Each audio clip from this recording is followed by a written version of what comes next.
Tonight's news focus. New 30 million ringgit orphan welfare complex to be built in Miri. Sarawak aims to host boxing events, plans to build Velodrome. Sarawak's tourism generates over 1 billion ringgit monthly.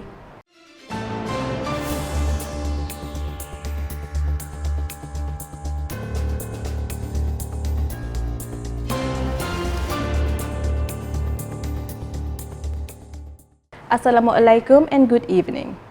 Efforts to enhance the welfare of orphans in Sarawak continue to be strengthened with the Sarawak government's announcement regarding the development of a new 30 million ringgit welfare complex in Miri. Sarawak Premier Datuk Patinggi Tan Sri Dr. Abang Abdul Rahman Zohari Tun Datuk Abang Openg said the new complex will replace the existing Peryati Miri building, which is no longer suitable in terms of location and land structure. Sedang membangun kompleks yang baru di Miri. Kerana bangunan Payaten di Miri letaknya di kawasan yang kata orang sia pun tak, situk pun tak.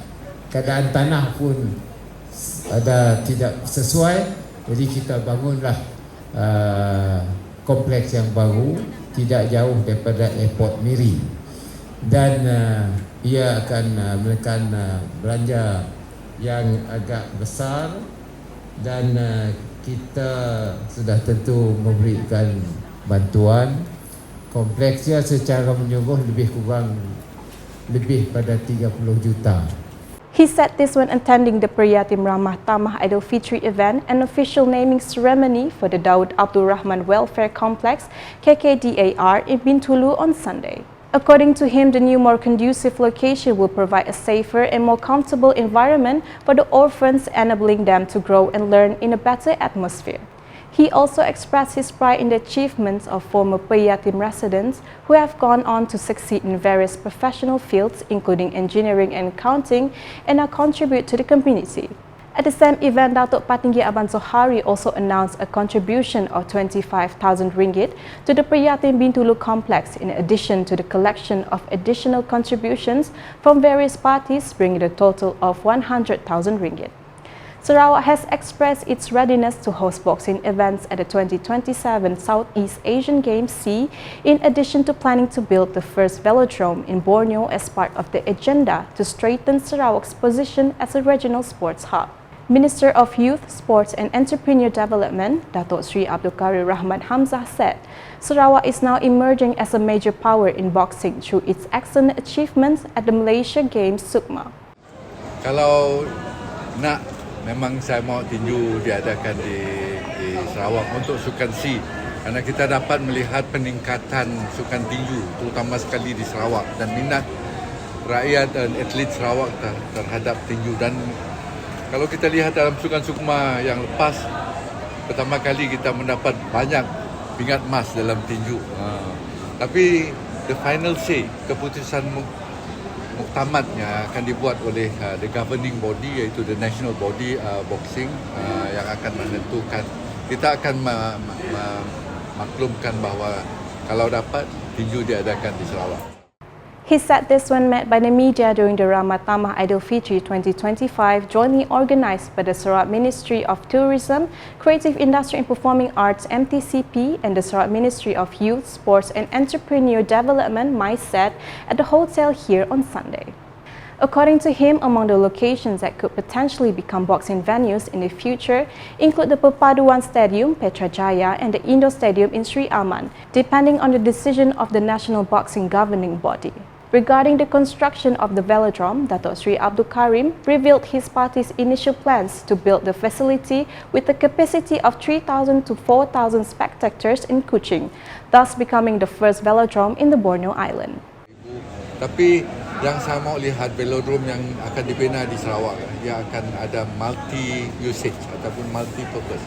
Selain daripada velodrome di kawasan tengah, velodrome tu boleh diadakan untuk mesyuarat dan sebagainya. Begitulah. Apa-apa fasiliti sukan yang kita nak bangunkan, kita tidak mahu dia single usage. Kalau dapat boleh digunakan untuk sukan-sukan lain ataupun untuk event-event lain. For the record, Sarawak will host 18 of the 36 events contested at the 2027 SEA Games after discussions were held earlier. Among the sports that are almost certain to take place in Sarawak are swimming, diving, 10-pin bowling, archery and shooting. Sarawak recorded a significant surge in tourism with collection exceeding 1 billion ringgit per month earlier this year, making it the strongest start to visit Malaysia year 2026. According to Tourism, Creative Industry and Performing Arts Minister Datuk Seri Abdul Karim Rahmat Hamzah, a total of 810,345 visitors were recorded in the period January to February 2025, with February alone recording 409,814 arrivals and tourism collection exceeding 1 billion ringgit. You can see our target this year has been the largest so far. We have never hit the target of 5 million, and even though we are just into April, I'm very confident that we will hit the 5 million. Baru 4 bulan ni.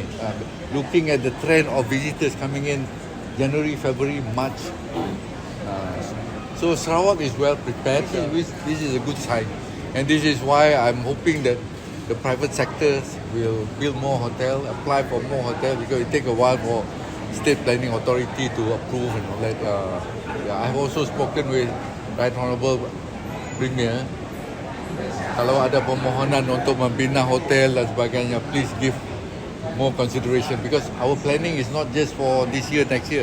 Our planning is 5 years, 10 years ahead. We cannot stop. The promotion will keep on going this way. In a separate development, Datuk Seri Abdul Karim also commented on the incident of the partial collapse of an old building structure in Padungan that occurred this morning. He called on local authorities to conduct safety audits of old buildings in historic areas to prevent similar incidents from happening again. He added that Sarawak is also working on UNESCO Global Geopark recognition for the Kuching Geopark area through an official application that must be channeled to the Ministry of National Heritage. Dan saya difahamkan kerana ini semuanya melalui agensi yang bukan di bawah kementerian saya, tapi kementerian saya akan terlibat secara langsung juga kerana yang permohonannya perlu dihantar melalui Jabatan Warisan. Jabatan Warisan adalah di bawah Kementerian Pelancongan Nasional. Jadi walaupun SFC ataupun Sarawak Forestry Corporation adalah di bawah kementerian yang lain, kementerian saya menjaga pelancongan, dia juga perlu melalui kementerian saya. Kita akan hantar kepada Kuala Lumpur, kerana Sarawak tak dapat menghantar permohonan itu secara pribadi, kerana Sarawak adalah sebuah negeri saja. UNESCO hanya recognize ataupun mengiktiraf hantaran permohonan seperti itu daripada negara, sebuah negara Malaysia. Dan negara Malaysia, agensi ataupun kementerian yang bertanggungjawab adalah kementerian yang menjaga warisan. The location for the construction of the Rajang Bridge was chosen specifically to ensure that the Sarikei and Bintangor towns can be developed simultaneously for the past 30 years. According to Deputy Minister for Urban Planning, Land Administration and Environment, Datuk Len Talif Saleh, this was more efficient and less costly than several initial proposals put forward. 2016 masa Tonan kita mencadangkan supaya jalan ini ataupun jambatan ini dan jalan ini dibangunkan di antara Sarikei dengan Bintangor. Dengan sebab mun kita makin saluran hospital, rumah sakit berlalu, bahawa kampung Bintangor yang akan mati, matilah si akan membangun. Jadi dengan adanya jembatan jalan raya dibangunkan antara Sarikei dengan Bintangor, sekurang-kurangnya kedua-dua bandar tu, pekan tu dapat dibangun serentak. He said this at the Kuala Rajang constituency Ramah Tamah Aidilfitri event at the Kampung Seberang Sarikei Multipurpose Hall on Sunday. Apart from that, he explained the three main road systems, namely the Pen-Borneo Highway, the second road network and coastal road will also be developed to ensure connection for Sarikei to become a hub for the public. In this regard, Datuk Len said the residents of Kampung Bukit Kinyang will also enjoy growth through the development of 12.6 kilometer road from Sarikei to Bukit Kinyau worth 80 million ringgit has been approved and will be built. He also revealed that among the projects that has been approved is the Ajong Usahawan facility worth 15 million ringgit to meet the needs of small entrepreneurs in Sarikei, which is currently still in designing process. Datuk Len, who is also the Kuala Rajang Assemblyman, added that Sarawak Premier Datuk Patinggi Tan Sri Dr. Abang Abdul Rahman Zohari Tun Datuk Abang Openg has agreed to the master plan for the development of Kampung Debah, which is Sarikei's original village, to be developed commercially and ensure added asset value to the landowners. The landowners will also be paid compensation and replaced with Darohana-style housing at a new location next to Agro Park site. At the same time, he said Kampung Warisan Susur Jambu also enjoyed development spillover with two main projects, namely the construction of a surau and a multi-purpose hall through the Kuala Rajang Rural Transformation Program RTP project worth 2 million ringgit. Balingian Assemblyman Abdul Yaqub RB officiated the Rahmah Mesra Aidilfitri event for the Balingian constituency held at the Kampung Tutus Ulu multi-purpose hall on Saturday. The festive gathering was also graced by Tilian Assemblyman Royston Valentine, adding the joyous occasion. In his address, Abdul Yaqub called on the people of Balingian to strengthen unity and kinship by visiting one another during the festive season, fostering bonds between families and friends. The event also saw the official announcement of 2025 Kampung Tutus Ulu Pelita Raya Decoration Contest, with Nur Bay Risha Hanapi emerging as the champion among 16 participants. In the spirit of generosity, Abdul Yaqub distributed Duit Raya to children attending the celebration. The event was further enlivened with musical performances by local talent Alan Basker and a lucky draw session for attendees. 6 food stalls were set up offering a variety of traditional festive delicacies for guests to enjoy a part of the Aidilfitri gathering. And that's the English edition with me, Haziyah Ahmad Saibi. More news can be found in our official portal, ukas.sarawak.gov.my, and social media platforms including Facebook and YouTube. Ending the UKAS Bulletin with highlights from the Rahmah Tamah Aidilfitri event hosted by the Priya team, along with the official announcement of the name for the Daud Abdul Rahman Welfare Complex KKDAR in Bintulu held on Sunday. #Saluran Informasi Rakyat. Have a good night.